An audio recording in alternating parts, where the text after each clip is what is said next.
Yo, what it do? It's your boy Marcel Margie coming at you with another banger YouTube video. Today we're specifically going to be talking about a strategy used for flipping NFTs, and the strategy is actually low ball bidding. You may have heard it from other influencers, but this strategy is actually very reliable and actually very easy to do. Myself, I've used this strategy personally many times to generate me over $10,000 profit every single month from just flipping NFTs, and I'm going to specifically show you guys how you can do it yourself. Also, make sure to go follow my Twitter, Marcel_Margie. A lot of alpha going on there. I'm going to help you guys a lot with NFTs if you're a beginner. And none of this is financial advice, by the way. Always do your own research. And without further ado, let's get into it. Alright, so pretty much we're getting on OpenSea right now. We go up to stats and click rankings. And pretty much here you can see the top ranked NFT projects in the last 7 days. Right here, you can filter it by any of these. And these are pretty much the top performing NFT projects by volume. So as you can see, number one has the most amount of volume. And pretty much what I'm going to be showing you guys is how you can lowball bid on some of these projects. And why I'm showing you this is actually because you want to get into the project with a lot of volume and with a lot of consistent active sales, so your NFT will actually sell instead of bidding low and getting accepted, and you're just holding a useless NFT that doesn't sell. So I just hopped over onto My Pet Hooligan, and I'm going to be using this project as an example to show you guys how this strategy really works. And this is a really good project, by the way. Specifically, I chose this one because the activity is really high on this one. As I said before, it doesn't have to be this one. I'm going to show you guys other examples with other projects, but pretty much this whole lowball bidding strategy is pretty simple. You just have to lowball bid on specific traits and then hopefully get accepted with a floor of a higher price. So you don't want to bid the same price as the floor of that specific trait. So right now the floor is around 0.5, just the overall floor. So what we're going to do over here is go to the left, and we're going to filter by specific trait. So for example, let's go to fur.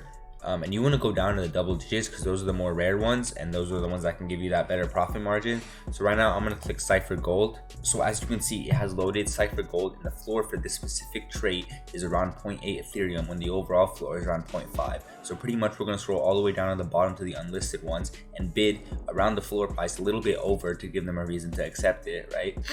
And then pretty much we're going to hopefully get accepted, and we're going to flip it for this price right here, the floor of this specific trait. So people always ask me, like, why would people accept you? What are the chances? Chances are low, but there's still an opportunity there, and you actually don't pay gas when you're bidding, so you can bid as many times as you want, which is really cool.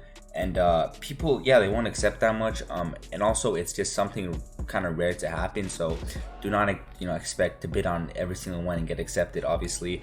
But if it does work, you're definitely making a good enough profit. And also people will accept just because they think either the project is going to go down and this is a chance that they're going to get a bit above floor, or they just don't know what they're doing, or maybe they need quick liquidity. So there's many other reasons why. So as you can see, I just scrolled all the way down to the bottom and see how these are all unlisted. We want to bid on every single one of these for around 0.5 because the floor was like 0.48. So we're going to bid a little bit above the floor, and hopefully we can get our offer accepted. So as you can see, this one is a little bit more rare, so we're going to kind of hang off that one a little bit. But all these ones up here we can easily bid on. So for example, if I were to click on this one, so after we clicked on it, it's pretty self-explanatory. From here I'm going to click make offer, and I'm going to bid around 0.5 Ethereum, which is, as I said before, a little bit above the floor. So if this gets accepted, I can easily flip it for a 0.75 since this trait is actually 0.8, so I can undercut the first guy to give a reason for people to buy, and I'm making a 0.25 ETH profit. You're also going to need this thing called WETH right here.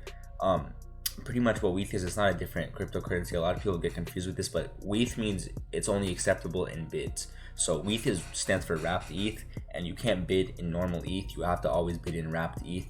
Wrapped ETH was kind of made for bidding, I think. Don't ask me why you need to use wrapped ETH. I don't know why they don't have it with ETH, but you need this thing called wrapped ETH, and if you want to convert it, you can easily click convert ETH, put in the amount of ETH, and it'll change it to wrapped ETH. 1 ETH is worth 1 wrapped ETH, so it's the same tokenomics with that, and it's going to charge you a little bit of a gas fee, around $10 $15, which is kind of annoying, but it's part of the process, So 0.5, and what you want to do is you want to click custom date, and what I always do is I go a day after what I have today, which is today's the 21st, so it's going to be the 22nd, and it's going to be the same time as it is right now. So a day later, and the reason I put it a day later is actually because the market changes very fast. So a day is a good amount of time for that price range to change, because who knows, this price could drop, this floor could drop, the entire market could crash, and after 1 day. So 1 day is a reasonable time, because after that the market has too many fluctuations, which is exactly why I put it to 1 day. So that's pretty much it. I'm obviously not gonna make this offer.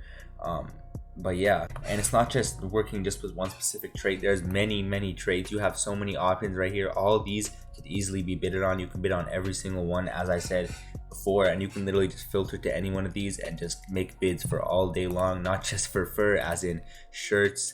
As I said, you want to go down to the double digits. It's more rare, and it gives you that margin between the overall floor price and your floor price, so you can make that profit. It's not really good if you go for one close to the actual floor price. So a trade that's not really rare, so let's say the floor right now is around 0.5 and the floor for that specific trade is 0.6, let's say.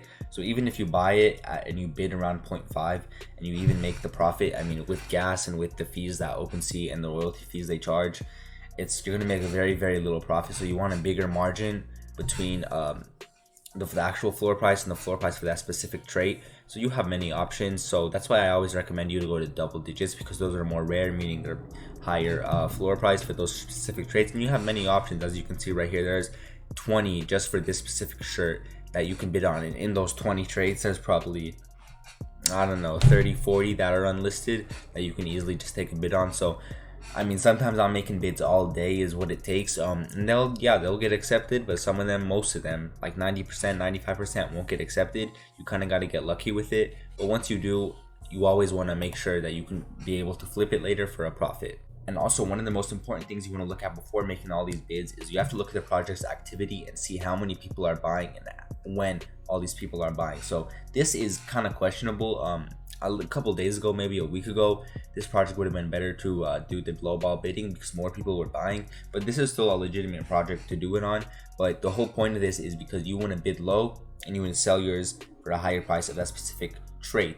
But even if you list it and you get your bid accepted, who knows if people are actually going to buy it. So you need buyers, you need volume. So the project needs to have a lot of volume consistently. So this is one of the projects I chose. This one has pretty good volume. It's a little bit questionable, as I said before, but if there's really no point if you bid and you get your offer accepted and then you list it and nobody even buys it. So you want to get a project that's really being active and not some dead project. So another example is Cool Man's Universe. I'm going to show you guys how you can use this flipping strategy for not just one project but for multiple projects. It's pretty self-explanatory. It doesn't really make a difference with the project, but this one I would recommend you to do it more, especially now, because the amount of buys that are happening are more consistent than My Pet Hooligan. So as you can see, there's around 5-6 buys every 10 minutes, which is really good, which shows that the community is really active. And if you get your offer accepted, if you lowball bid on many NFTs, that you have a higher chance of it actually selling, because as I said, there's no point of bidding and doing all that work and you getting your offer accepted and paying for the NFT, but then nobody's gonna buy it. So you want consistent sales that proves that people are gonna buy it, which gives you a way higher chance, which is exactly why I want to show you guys about this project. So right now the floor for this specific project is around 0.13, 0.14 rounding. So what you want to do is I'm going to go through it with you guys again. You want to select buy now, and pretty much you want to go down to the left right here, and you want to filter it by a double digit trait. So let's go to eyes. Eyes is a really good one, specifically because a lot of people look at eyes first, so it's the most popping one. And we're gonna go down to the double digits, which I already did, and we're gonna select monocle for this one. Now once it has loaded, we can see the floor is easily 0.19, and we can see that this one's 0.13, which makes this not really a good trait to choose because the floor is not that much higher than the actual overall floor price. So this specific trait I would kind of hold off a little bit. I'd go to the more rare ones because the more rare ones are more expensive. So let's do that right now. So I've sorted to the trait of X-ray glasses, and as you can see, the floor price for this X-ray glasses trait is around 0.65, and the floor for this is around 0.13, and actually just dropped as I'm recording this video.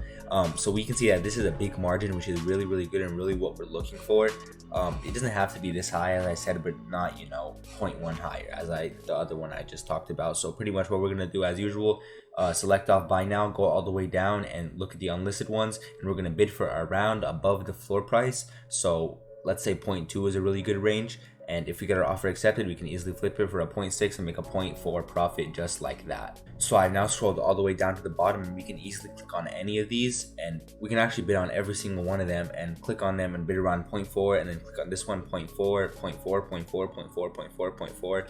And actually, I forgot to tell you guys this earlier, but you don't need multiple bids, you don't need a lot of ETH to bid. Alright. You don't need as much ETH as you think you do, or ETH, sorry. you actually only need, for example, however much you want to bid on this. So let's say I was bidding 0.2, so I wouldn't, if I wanted to bid on these two each for 0.2, I wouldn't need 0.4 ETH. I would only need 0.2. So once I have 0.2 ETH, I can bid on every single one of these for 0.2 ETH as long as I have that 0.2 ETH in my wallet. You don't need anything more than that. It's been your boy Mossy. Thank you for sticking all the way to the end of the video. You guys are the real ones. Marcel_Margie is my Twitter. A lot of alpha going on there, as I said before. Besides that, I hope you got a lot of beneficial information from this video. I hope the strategy works for you. It's worked for me, worked for many other people, and helped us start our actual NFT careers and whole NFT income. And it doesn't take that much ETH or WETH to start with. You can bid on really low ones and flip them for a little bit higher. So it's a really good, secure way, knowing that you're going to make your profit before you even buy the NFT. So just to say that, I mean, that's a really good way to end it. Hope you guys have a good day or night. Peace.